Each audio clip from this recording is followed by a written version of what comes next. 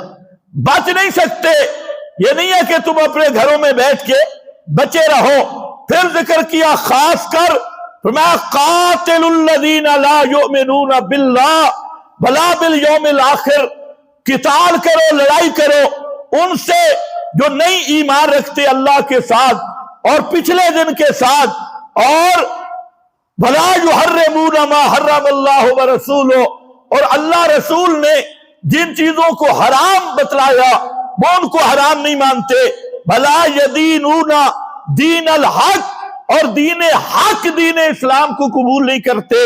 من الذین اوتوا الکتاب، من الذین اوتوا الکتاب، چاہے یہودی نصرانی ہوں، حتی یعطوا الجزیۃ عن ید وہم صاغرون، حتیٰ کہ اپنے ہاتھ سے وہ جزیہ اور ٹیکس دیں اس حالت میں کہ وہ ذلیل ہونے والے ہو۔ خاص کر یہود کا ذکر کیا، قاتلوا الذین لا یؤمنون باللہ ولا بالیوم الآخر۔ حالانکہ یہودی کہتے ہیں ہم اللہ پر ایمان رکھتے ہیں، آخرت کو بھی مانتے ہیں، اللہ فرماتے ہیں بکواس کر رہے ہیں، جھوٹ بول رہے ہیں، ان کا اللہ پہ ایمان نہیں، آخرت پر ایمان نہیں۔ پہلی چیز پر ذکر کیا اللہ پر ایمان کیوں نہیں؟ قالت الیہود عزیر ابن اللہ، یہودیوں نے کہا عزیر اللہ کا بیٹا ہے۔ یہ کس منہ سے دعویٰ کرتے ہیں کہ ہم توحید کو مانتے ہیں، ہمارا اللہ کے ساتھ ایمان ہے؟ اور پھر ذکر کیا اتخذوا احبارہم ورہبانہم اربابا من دون اللہ، اپنے مولویوں اور پیروں کو رب بنایا ہوا ہے، اور پھر بھی کہتے ہیں ہم اللہ کو مانتے ہیں، جی ہم توحید مانتے ہیں۔ جب پیروں اور درویشوں کو انہوں نے رب بنا لیا، پھر یہ ان کا ایمان اللہ پہ کیسا ہے؟ اس لیے قاتلو، ان سے قتال کرو، یہ کٹر مشرک اور بے دین ہے۔ یہ قرآن ہے، یہ تو چند ایتا آئیاں نے، آگے کام چلا تھے، بہت آگے چلا جائے گا۔ فرمایا اے یا ایھا الذین آمنو، اے ایمان والو، دیکھو ہر جگہ پہ ایمان والو، یا ایھا الذین آمنو ما لکم اذا قیل لکم انفروا فی سبیل اللہ اثاقلتم الی الارض۔ فرمایا اے ایمان والو، کیا ہو گیا تمہیں؟ ما لکم، کیا ہو گیا تمہیں؟ کیا عذر ہے تمہارے پاس کہ نہیں نکلتے؟ جب کہا جاتا ہے تمہیں کہ اللہ کے راستے میں جہاد کے لیے نکلو، اثاقلتم الی الارض، گر جاتے ہو زمین کی طرف، زمین کی طرف گر جاتے ہو، اور جہاد پہ جانے کے لیے تیار نہیں، اپنے اپنے ملک وطن پہ پکے رہ جاتے ہو، اور وہاں تم نہیں جاتے۔ ارضیتم بالحیات الدنیا، کیا دنیا کی زندگی پہ خوش ہو گئے ہو؟ ارضیتم، یہ جو جہاد نہیں کرتے دنیا کی زندگی پہ خوش ہو گئے۔ ارضیتم بالحیات الدنیا من الآخرہ، آخرت کے بدلہ میں دنیا کو ترجیح دی ہے۔ فما متاع الحیات الدنیا فی الآخرہ الا قلیل، فرمایا او کملے ہو، آخرت کے مقابلے میں دنیا کی حیثیت کیا ہے؟ اتنا بھی نہیں سمجھتے، ادھر ہی گرے ہو۔ آگے ذرا دیکھنا، الا تنفروا يعذبكم عذابا علیما، اگر تم اللہ کے راستے میں جہاد نہیں کرو گے، يعذبكم عذابا علیما، اللہ تمہیں بہت بڑا دردناک عذاب دے گا، عذاب سے بچ نہیں سکتے۔ آج یہی وجہ ہے کہ جب سے اس امت نے جہاد کو چھوڑا، ایک دوسرے کے تماشائی بن گئے۔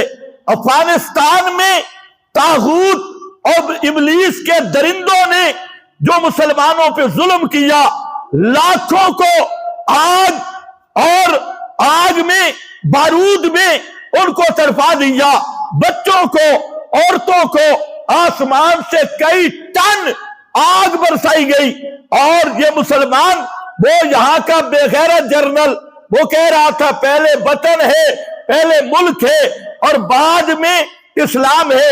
اب ایسا مرتد اور زندیق وہ پرویز مشرف اور یہ سارے اسلامی ملک تماشائی بنے رہے۔ عراق کو انہوں نے تباہ کیا، مسلمان دیکھتے رہ گئے۔ انہوں نے چیچنیا پر، برما میں ظلم کیے، مسلمان دیکھتے رہ گئے۔ ہندوستان، انڈیا نے مسلمانوں پہ ظلم کیے، یہ بے حس رہ گئے۔ آج وہ جنگ شروع ہو چکی ہے جو دجال اور حضرت عیسیٰ کے مقابل میں جنگ ہونے والی ہے، اور طاغوت کا سارا نظام وہاں جمع ہو چکا ہے، اور آج بھی 57 اسلامی ملک اسی طرح مست ہے۔ تو قرآن مقدس کی یہ آیت بتا رہی ہے یعذبکم عذابا علیما، اس کا عمل تو شروع ہو چکا ہے۔ اگر تم تماشائی بن کے رہو گے، خدا کی قسم تم ایک بھی نہیں بچو گے۔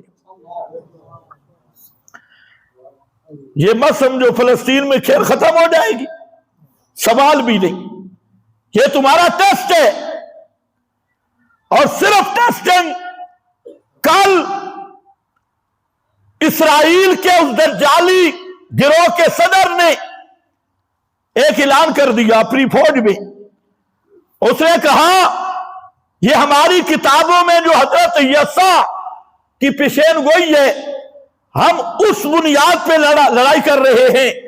اور حضرت یسوع کی پیشین گوئی وہ کیا تھی کہ ایک اللہ تعالیٰ نبی لائے گا، نبی برپا کرے گا، اور ان پورے علاقوں میں اس کی حکومت ہوگی۔ اس کو وہ سمجھتے ہیں دجال۔ یہودیوں نے اس کا انتباہ جہاد پہ کیا اور دجال پہ کیا، اور انہوں نے کہا ہمارا مسیح آ رہا ہے، اور وہ مسیح کیا ہے؟ دجال۔ اور امریکہ کے صدر نے، اس نے بھی کھل کے کہا 2 دن پہلے تقریر میں کہہ دیا کہ ہمارا مقصد نیو ورلڈ آرڈر ہے، اور نیو ورلڈ آرڈر کیا ہے؟ دجال کی عالمی حکومت، کہ پوری دنیا پہ دجال حکومت کرے گا۔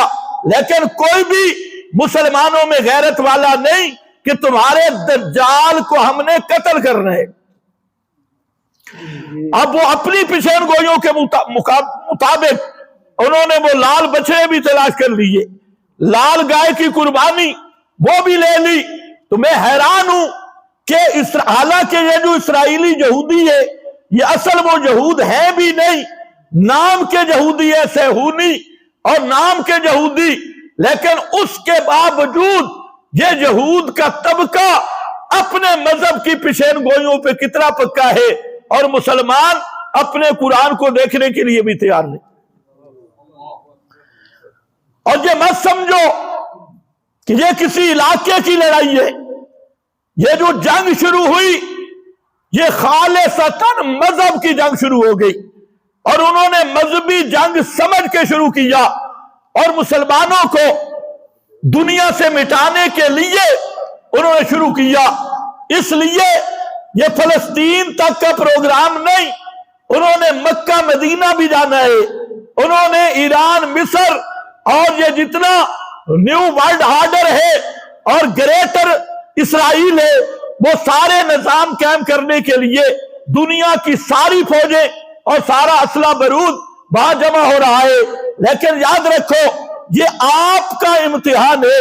جہاں تک رہ گیا اللہ کے محبوب صلی اللہ علیہ وسلم کا ایک فرمان، فرمایا لا تزال اصابۃ من المسلمین، ایک لا یزالون یقاتلون علی الحق، فرمایا مسلمانوں میں ایک چھوٹی سا گروہ ہوگا، ایک جماعت ہوگی جو لڑتے رہیں گے، اللہ کے راستے میں جہاد کریں گے۔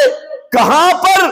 فرمایا حولا بیت المقدس ہے، حولا فلسطین، حولا بیت المقدس ہے، بیت المقدس اور فلسطین کے اردا گرد اصابت من المسلمین، ایک گروہ ہوگا مسلمانوں کا، اور اس میں یہ بھی فرما دیا جو اصلی مجاہد ہوں گے یخرجون من المدینہ، وہ مدینہ سے آئیں گے۔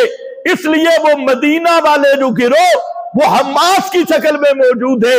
وہاں جتنے اور دجالی نیٹ ورک ہے ان میں سے کوئی بھی مدینہ سے نہیں آیا.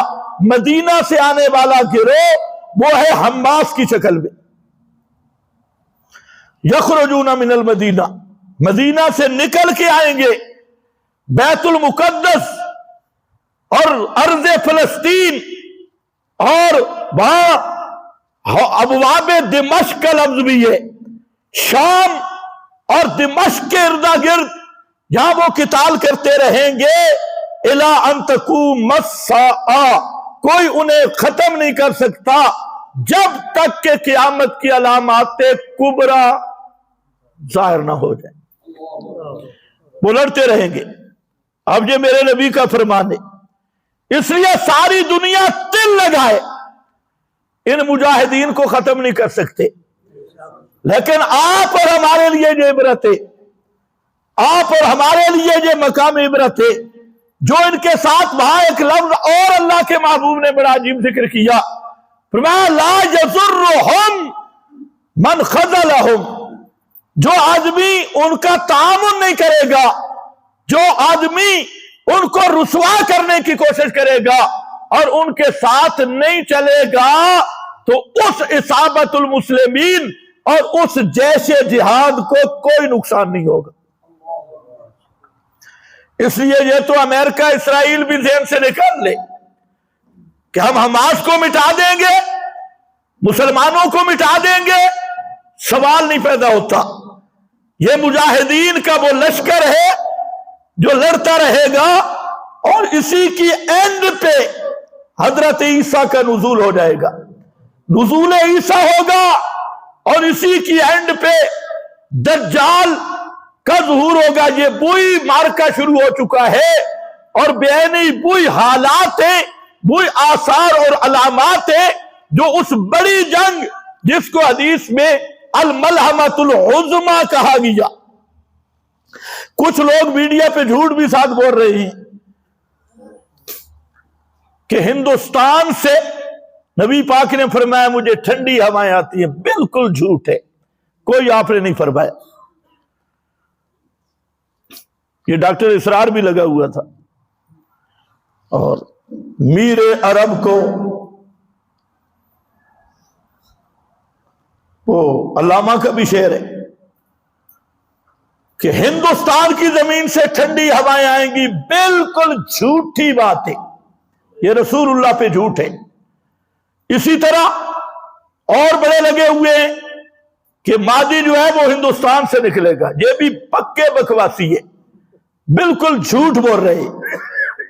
اور غزوہ ہند کی جو پیچھے گوئیاں، یہ وہ آپ کا ایک بڑا ان پڑھ صحافی ہے اوریہ مقبول جان، بالکل اجہل الناس، جس کو کسی چیز کا پتہ نہیں، اور وہ بیچارہ عربی پڑھنا بھی شروع کر دیتا ہے. ساری حدیثیں بھی غلط، ایتیں بھی غلط، اور کوئی کدھر کی کوئی کدھر کی پہان پتی کا کنبا جوڑا ہوا ہے. ایک وہ حقیقت ٹی وی والا دجال ہے اور ایک یہ اوریہ مقبول جان. اور اس طرح کے بعض طاغوتی شیاطین جن کو اسلام کی الف با کا بھی پتہ نہیں، وہ تبصرہ کرتے ہیں اور جھوٹی روایات کو لاتی ہے. تو اس لیے جھوٹی روایات کو پیغمبر کریم کے ذمہ لگانا یہ بہت بڑا جرم ہے، اس سے بچنا ضروری ہے. خیر بہرحال میں عرض کر رہا تھا کہ یہ وہ لڑائی شروع ہو چکی ہے. یہاں پر فرمایا اِلَّا تَنْفِرُوا يُعَذِّبْكُمْ عَذَابًا عَلِيمًا وَيَسْتَبْدِلْ قَوْمًا غَيْرَكُمْ. اللہ تمہاری جگہ نئی قوم لے آئے گا. تم نے جہاد نہیں کرنا تو اللہ تمہیں نیست و نابود کر دے گا اور نئی قوم لائے گا. لا تضروہ شیئا واللہ علی کل شیء قدیر. فرمایا دیکھ لو ایک نمونہ، الا تنصروہ فقد نصرہ اللہ اذ اخرجہ الذین کفروا. پھر آگے نمونہ ہجرت کا ذکر کیا. تو میرے دوستو، قرآن پاک کی ایک آیت کو میڈیا بہت غلط اچھال رہا ہے. بعض صحافیوں کا میں نے سنا وہ لگے ہوئے ہیں کہ لا تلقوا بایدیکم الی التہلکہ، اپنے آپ کو ہلاکت میں مت ڈالو. تو جب تیاری نہیں تو جہاد کیوں شروع کیا؟ اپنے آپ کو جو تو ہلاکت میں ڈالنا ہے. لا تلقوا بایدیکم الی التہلکہ. میں نے کہا ہے یہودی میڈیا کے صحافیوں، بکواس بازی بند کرو، آیات کا معنی بگاڑنا چھوڑ دو. آج تجھے بتاتا ہوں آیت کا معنی کیا ہے. پیغمبر کے صحابی ہیں حضرت ابو ایوب الانصاری، نام سنے؟ حضرت ابو ایوب الانصاری. اور وہ آئے رومیوں کے ساتھ جہاد کرنے کے لیے. یہی امریکہ والے، یہی عیسائی رومی ان کے ساتھ جہاد کے لیے آئے. اور حضرت ابو ایوب انصاری وہ صحابی ہے 80 سال سے زائد عمر تھی. 80 سال سے زائد عمر. جہاد کا اعلان ہوا تو گھر سے نکلے. کسی نے کہا حضرت آپ کی تو 80 سال عمر ہے، تو آپ جہاد کے لیے آ رہے ہیں؟ فرمایا ہاں، ایک آیت ہے جو مجھے گھر بیٹھنے نہیں دیتی. انفروا خفافا وثقالا، اللہ کے راستے میں نکلو، سامان زیادہ ہے یا تھوڑا، وسائل ہیں یا نہیں، بوجھل ہو یا ہلکے. کہتے ہیں یہ آیت مجھے بیٹھنے نہیں دیتی. اچھا آگے. اور ساتھ کہتے ہیں کہ پیغمبر کریم کا ایک فرمان بھی ہے کہ جو آدمی قسطنطنیہ پہ حملہ کرے گا، پہلا لشکر، تو ان پہ جنت واجب ہے. اچھا یہ بات ذہن میں رکھو، صحابی سارے جنتی ہیں، لیکن اس بشارت سے انہیں دھوکہ نہیں لگا. آج کل تو کیا کہتے ہیں جی، مواحد ہے، نہ نماز نہ روزہ نہ حج نہ زکات، کہ جی توحیدی ہے. 2 روپے کی بات، یہ توحیدی بنا ہوا ہے. نمازیں ہیں ہی توحیدیوں کے لیے، یہ احکام ہیں ہی مواحدوں کے لیے، مشرکوں کے لیے ہے ہی نہیں. لیکن صحابہ وہ ہیں جنہیں جنت کی بشارتیں بھی پکی مل چکی ہے، لیکن پھر بھی جنت کے حصول کے لیے دوڑ رہے. تو حضرت ابو ایوب انصاری نے کہا میں جہاد کروں گا. آگے یہ آپ کو کوئی مولوی نہیں بتائے گا کہاں آئے، کیونکہ اگر یہ بتا دیا جائے تو کام بڑا گڑبڑ ہو. ترکی آئے، ترکی، استنبول، اب اس کا نام ہے استنبول. اس وقت نام تھا قسطنطنیہ. قسطنطنیہ میں آئے ترکی، استنبول. اور اس لشکر کا امیر کون تھا؟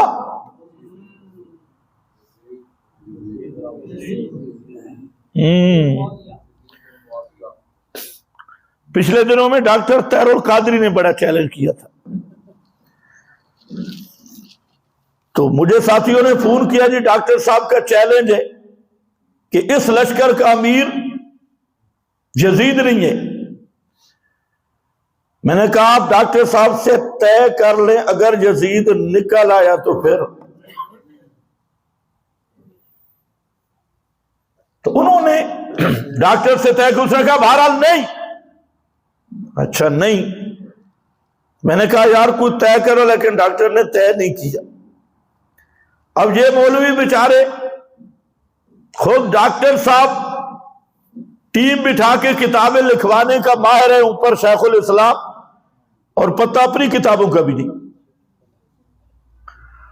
بخاری کتاب التہجد، بخاری شریف تہجد کے بیان میں کتاب التہجد میں حدیث ہے امر علیہم یزید ابن معاویہ، کہ ان کے امیر یزید ابن معاویہ تھے.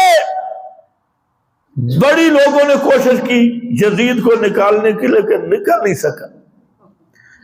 تو میں کہتا ہوں باقی تو یزید کی بات سے سائڈ پہ کر لو، خدا کی قسم تمہارے 57 ملک کے حکمرانوں سے یزید لاکھ درجے بہتر تھا۔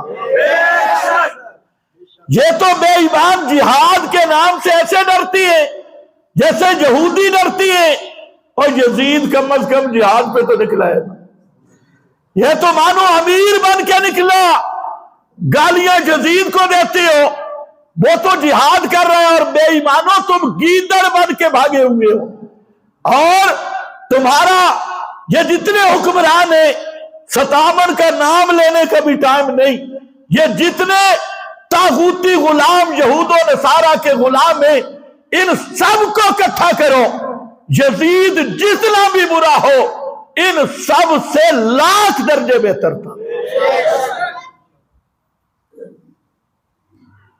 اپنی حالت ان کی دیکھو، حضرت ابو ایوب انصاری اسی لشکر میں گئے، بیمار ہو گئے، فوت ہوئے، فوت ہونے لگے تو فرمایا جتنا آگے جا سکتے ہو مجھے آگے جا کے دفن کر، تاکہ قیامت کے دن وہاں سے اٹھو۔ دفن کر دیے گئے۔ عیسیٰ ذرا غور سے جملہ سننا، ایک دو جملوں پہ بات ختم کرتا ہوں۔ تو عیسائیوں نے منصوبہ بنایا اور انہوں نے اعلان کیا کہ ہم ابو ایوب کی قبر اکھیڑیں گے،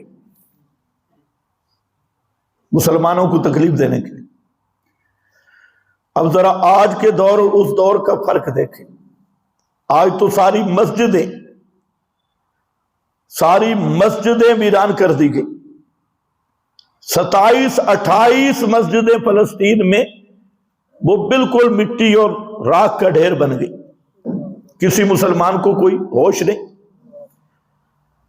تو جب عیسائیوں نے کہا حضرت ابو ایوب انصاری کی قبر اکھیڑ کے بے حرمتی کریں گے، یزید نے وہاں کھڑے ہو کے اعلان کیا، یزید نے کہا عیسائیوں خبردار، یہ میرے نبی کا صحابی ہے، اور اس کی قبر کے قریب بھی آئے تو پورے بلاد اسلام میں تمہارا ایک عبادت خانہ بھی محفوظ نہیں رہے گا، ذرا قبر کے قریب آ کے دیکھو۔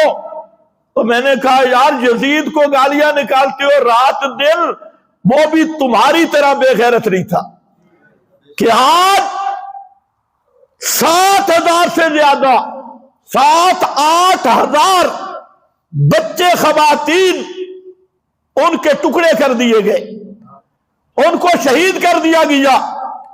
20واں روز شروع ہو چکا، 21واں، اور پھر ان کا پانی بند، ہسپتالوں میں ایندھن بند، سب کچھ ختم کر دیا۔